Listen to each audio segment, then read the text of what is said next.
إذ قال ربك للملائكة إني خالق بشرا من طين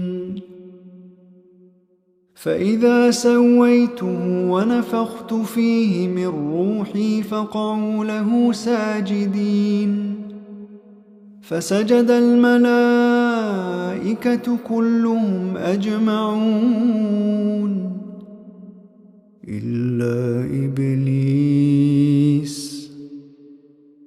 إلا إبليس استكبر وكان من الكافرين قال يا إبليس ما منعك أن تسجد لما خلقت بيدي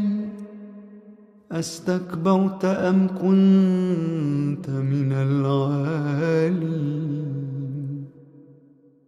قال أنا خير منه خلقتني من نار وخلقته من طين قال أنا خير منه خلقتني من نار وخلقته من طين قال فاخرج منها فإنك رجيم وإن عليك لعنتي إلى يوم الدين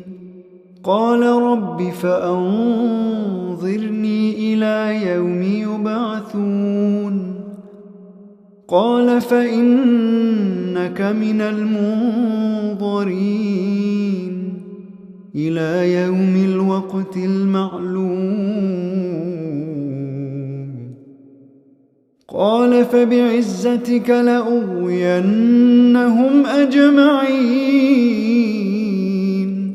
إلا عبادك منهم المخلصين قال فالحق والحق أقول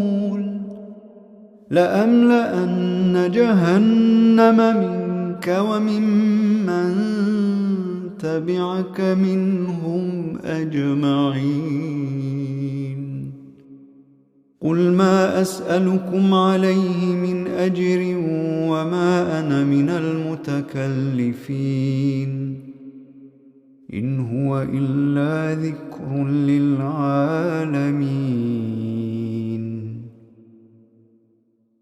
ولتعلمن